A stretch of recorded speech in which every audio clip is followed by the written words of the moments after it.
मकर राशी. शनिवार ठरेल काळरात्र. लक्ष्मी मातेला लिहून ठेवलेल्या या घटना घडणार म्हणजे घडणार. नमस्कार मित्रांनो, श्री स्वामी समर्थ. आपल्या सर्वांचे मनपूर्वक स्वागत आहे या चॅनलमध्ये. येणारा शनिवार म्हणजेच उद्याचा शनिवार तुमच्यासाठी एक विशेष टप्पा ठरू शकतो. ग्रहांची हालचाल करते की काही अपेक्षित पण महत्त्वाच्या घटना तुमच्या आयुष्यामध्ये घडू शकतात. या 7 संकेतांपैकी एक घटना अशी असेल जी तुमचा विचार करण्याचा दृष्टिकोनात बदलून टाकेल.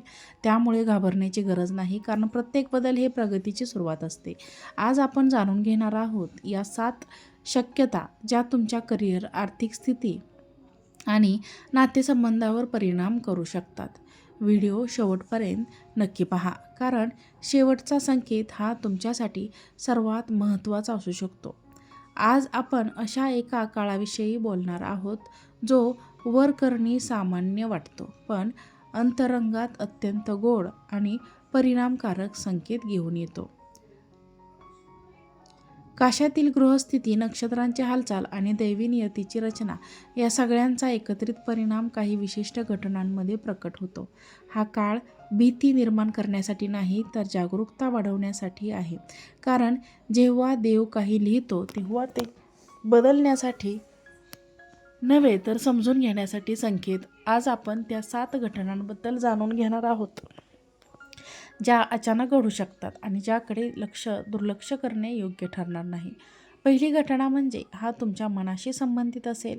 काही दिवसांपासून मनात अस्वस्थता, अनामिक भीती किंवा अकारण तणाव जाणवत असेल तर त्याकडे दुर्लक्ष करू नका.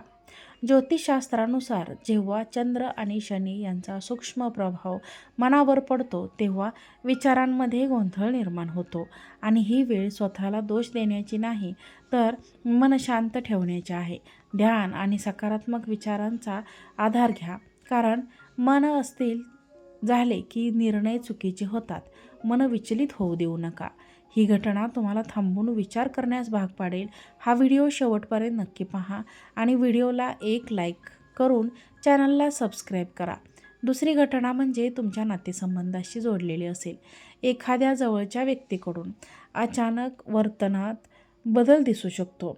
संवादात गैरसमज, कटू शब्द किंवा अंतर निर्माण होण्याची शक्यता आहे. परंतु इथे महत्त्वाचे म्हणजे संयम राखणे. ग्रहस्थिती ही तात्पुरती असते, पण नाती कायमची असतात. शब्दांवर नियंत्रण ठेवा आणि शांततेने परिस्थिती हाताळा, कारण एक छोटी चूक मोठा दुरावा निर्माण करू शकते. तिसरी घटना आहे आर्थिक क्षेत्राशी संबंधित असेल. अचानक एखादा खर्च समोर येऊ शकतो किंवा एखादी अपेक्षित रक्कम थांबू शकते. हे नुकसान नसून एक परीक्षा असेल. देव तुम्हाला पैशांचे व्यवस्थापन आणि संयम शिकवण्याचा प्रयत्न करत असेल. अशा वेळी काही घाईने निर्णय घेऊ नका. गुंतवणूक, कर्ज किंवा मोठे व्यवहार टाळा. विचारपूर्वक आणि तज्ज्ञांचा सल्ला घेऊनच पुढे जा. चौथी घटना आहे आरोग्याची संबंधित असेल. शरीर आणि संकेत देत असेल तर त्याकडे दुर्लक्ष करू नका. डोकेदुखी, झोप न लागणे किंवा पचनसंस्थेचे त्रास हे सूक्ष्म इशारेच असू शकतात. त्यामुळे ग्रहांचा परिणाम शरीरावर जाणवतो, पण योग्य काळजी घेतल्यास त्यावर मात करता येते. दिनचर्या, सात्विक आहार आणि प्रार्थना यामुळे संरक्षण मिळते आहे. त्याची अपेक्षा करू नका. पाचवी घटना करिअर आणि कामाशी संबंधित असेल.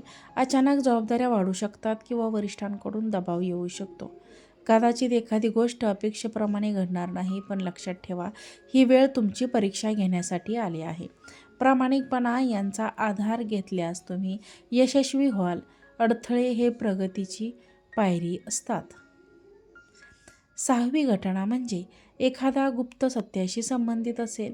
कदाचित एखाद्या व्यक्तीचे खरे रूप, एखाद्या निर्णयामागचे कारण किंवा एखादे लपलेले रहस्य उघड होईल.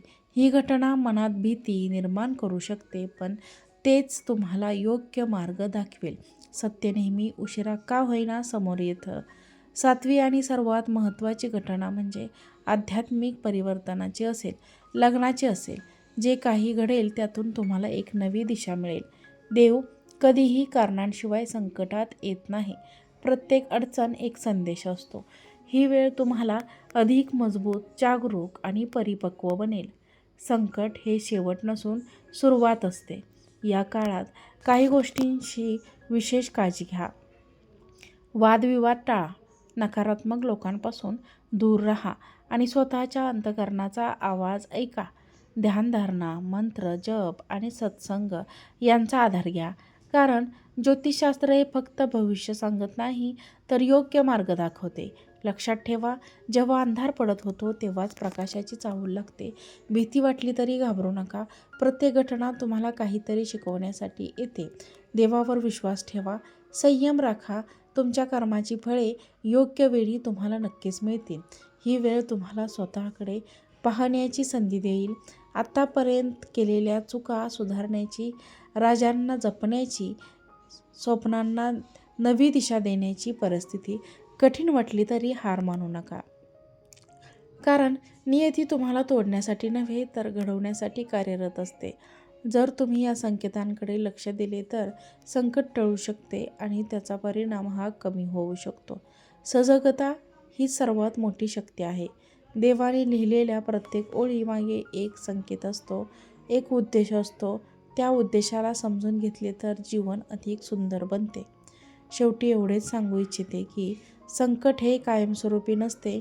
तुमची श्रद्धा, संयमाने सकारात्मक विचार हेच तुमचे खरे संरक्षण आहे.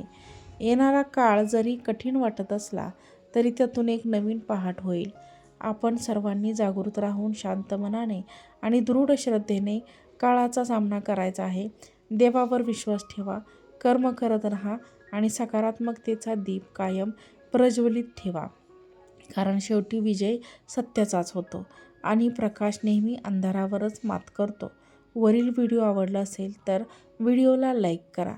चॅनलवर नवीन असाल तर चॅनलला सबस्क्राईब करा आणि हा व्हिडिओ जास्तीत जास्त लोकांना शेअर करा. आजचा व्हिडिओ पाहिल्याबद्दल तुम्हा सर्वांचे मनापासून खूप खूप धन्यवाद. श्री स्वामी समर्थ.